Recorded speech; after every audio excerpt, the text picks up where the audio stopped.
You know, just about everybody asks me, especially my out-of-state friends, what's the best suburb of Minneapolis? Where should I live? And to be honest, that is exactly why so many people end up in the wrong spot. So today in this video, we are going to ditch the arbitrary rankings, price tags, and hype, and I'm going to talk to you about where you should live in Minneapolis based on your lifestyle.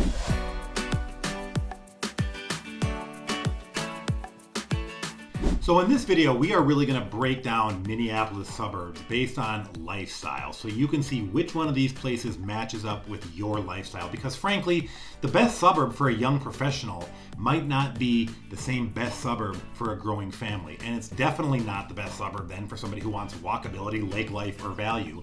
So like I said in the intro, we're ditching these arbitrary rankings, we're ditching the hype, and we're going to do this differently. I'm going to walk you through where you should live near Minneapolis based on your lifestyle using an objective system.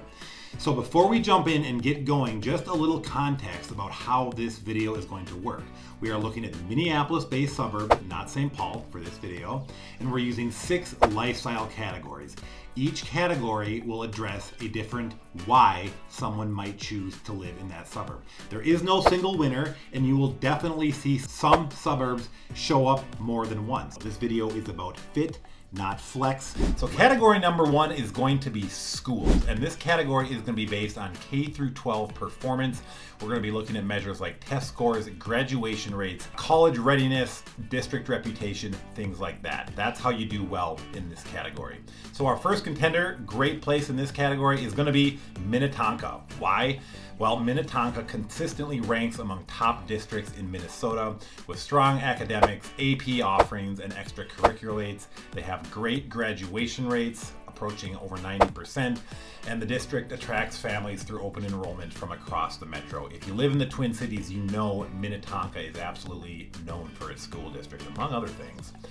Also in the category for schools, we're going to find Edina, and I don't think that's going to be a surprise for anyone. Edina's system is known for academic rigor, extensive course offerings, college prep.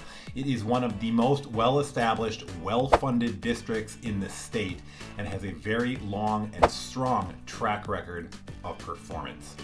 Number 3, in rounding out this category, again, probably no surprise, Wayzata. Edina, Wayzata, and Minnetonka school districts are very consistently jockeying for top district in the state. Wayzata schools brings a lot to the table, just like Edina and Minnetonka. You got high achievement, massive resources. This is another very well-funded district, modern facilities, strong athletics, and this district size allows for breadth while still maintaining very elite outcomes. So that's going to be the category for schools. That is for folks prioritizing education above all else. My name is Chris, by the way. My contact information is all right here. It is also down below. I am a lifelong Twin Cities resident, real estate agent extraordinaire, suffering mighty from resting bitch face, but I'm smiling on the inside. If anything in this video piques your interest or I can help you with questions about making a move, don't be afraid to drop me a line. Let's keep it rolling right into our second category. Moving right along and into category number 2. I think this will be a popular one. We're looking at category number 2 is just best value for your money. What does that mean? So the definition for this category is going to be home prices relative to location, amenities, and appreciation potential. So my gut feeling is this is a popular category. And my first one, if you watch my videos, I bet you know where I'm going. Hopkins, Minnesota, just west of Minneapolis. In my personal opinion, Hopkins delivers the most value for the dollar in the entire metro. I'm talking about both Minneapolis and St. Paul. That's just my opinion.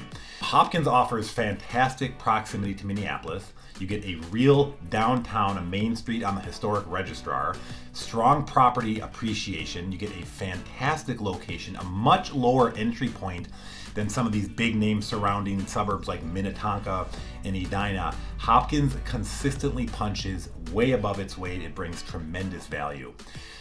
Next little place we're going to move on to, haven't talked a ton about it just yet, is going to be Richfield. And Richfield is just south of Minneapolis proper. Richfield delivers a very central location, a solid housing stock, and it's at a real affordable place. It's often overlooked in my opinion, which is one of the things that helps keep prices a bit lower while still offering quick access to jobs and amenities. And one more note on Richfield, if you want the winner for access to Minneapolis and MSP, Minneapolis International Airport, Richfield's probably your place. You're 5 to 10 minutes away, depending on exactly where you are, from either great central location right in Richfield. Last one, rounding out this category, so we're going to move from the south side of Minneapolis up to the north side, and we're going to talk about Brooklyn Center. Brooklyn Center continues to remain one of the more affordable West Metro options. It's got improving infrastructure. It's got access to major highways, which makes it real easy to get around this metro. So it's a very attractive option for some of our budget conscious buyers. So those are going to be our 3 for best value for the money, and let's keep it moving.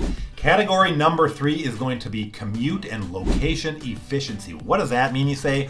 Well, this category is strictly going to be based on ease of access to Minneapolis, major highways, job centers, and average commute time. Things like lifestyle charm, not part of this category.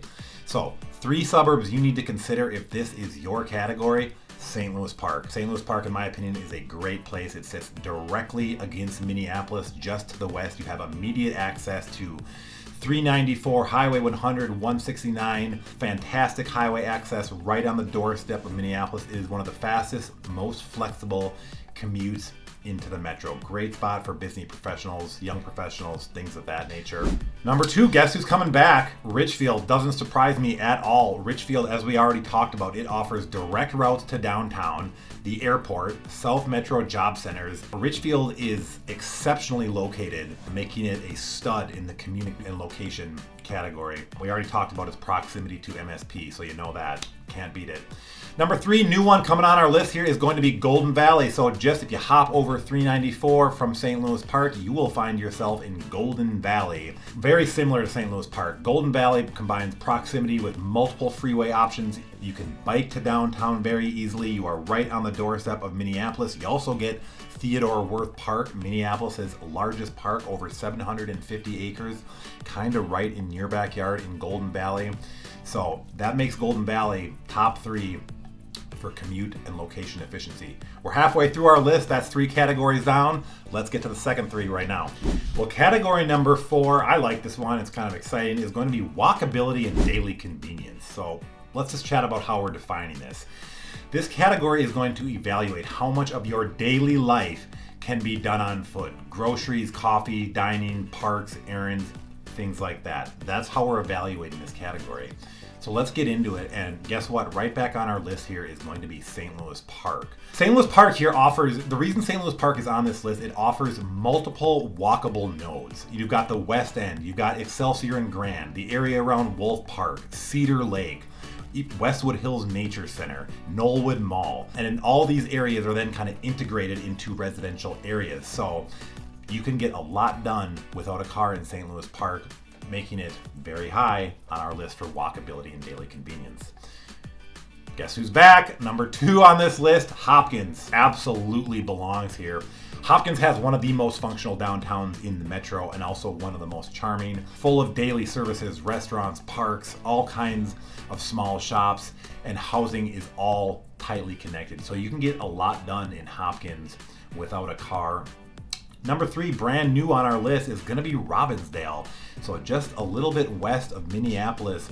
Robbinsdale, what really sets up Robbinsdale for success here, similar to Hopkins, is a very compact downtown that allows residents to walk to restaurants, parks, grocery options, community amenities, all with minimal car dependence. And before we leave this category, I gotta talk about 2 things, because there's 2 places my local friends might be thinking about. Why aren't you naming these 2? Excelsior and Wayzata. These are beautifully walkable places, but primarily within a very small kind of tourist-orientated district or core, if you will. Once you get outside, like, you know, in Excelsior, once you get off Water Street, Wayzata, once you get off Lake Street, the walkability factor really goes down and you become much more limited. So this category is rewarding where daily life, not just leisure, can happen on foot travel. That's why we're not seeing Excelsior and Wayzata in this category. Well, we did not find Excelsior in category number 4, but I'll tell you what, we're going to find it here in number 5. Category 5 is going to be lake life and outdoor access. And Excelsior delivers true lake-centric living. It's got public shoreline, boating, you've got bike trails. It is a town designed absolutely around outdoor life. It's part of the fabric of that society. They do a great job of making that lakefront and lakeshore accessible to the whole town. So you're gonna find Excelsior high on the list if you want lake life and outdoor access. Coming up next, Minnetonka. I don't think that surprises anybody. Minnetonka does not have the same level of lake access that Excelsior does, but I would say it's more well-rounded in the outdoor life category. It's got greater park systems, more green space overall, so it's got more options. It's more diversified than is Excelsior. And I think if you ask a lot of people in the Twin Cities to name a city that does really well with this kind of outdoor life, I think you'd find a lot of people saying Minnetonka. Last one on this list, and if we're talking about lake life, this might surprise some of you guys. I'm gonna throw Plymouth in here. Why? Well, Plymouth has a few things. They have an extensive park system. They have Medicine Lake access, and they've got trail connectivity across the city. But it's supposed to be about lake life, Chris. True. So why isn't Wayzata here? Wayzata crushes it for, Lake Street and being right on the lake. But this category is about lake access or lake life and outdoor access, right? Plymouth is going to be, similar to Minnetonka. It's going to be much more well-rounded overall for that outdoor life aspect, I would argue, than is Wayzata. Specifically for the lake, Wayzata wins. Comprehensive picture of a more outdoor-orientated lifestyle. Plymouth has more options and more amenities. Category number 6, our 6th and final category, that is going to be premium living and prestige. And who doesn't want a little bit more of that in your life? So this category is really going to be defined by exclusivity, luxury housing stock, reputation, long-term desirability, things like value. We aren't considering value here when we're talking about premium living.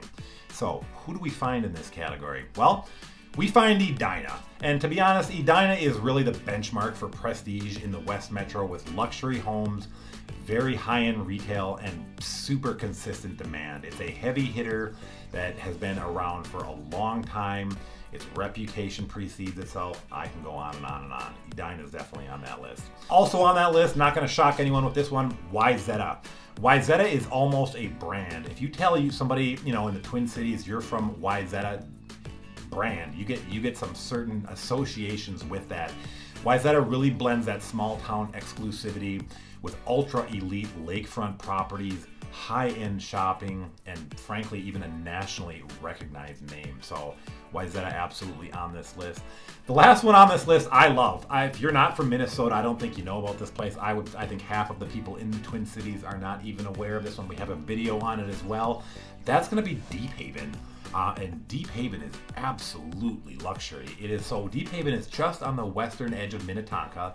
Deephaven has better or more lake access than Minnetonka actually does. It's all along the lakeshore. Deephaven offers, I would say maybe extreme privacy, architectural character like you cannot believe, lake access. Homes in Deephaven rarely come up for sale. If you talk to people who live there, they will tell you it is intimate, they know their neighbors, they love it, and they ain't going anywhere. So Deephaven is an off-the-radar, sneaky, ultra-luxury spot you might want to check out in the Twin Cities. Well, how did we do? Obviously, there are other communities that could go in each of those categories. No videos are perfect. But I do think for each of those 6 categories, we've given you 3 very representative communities that fit with that given lifestyle.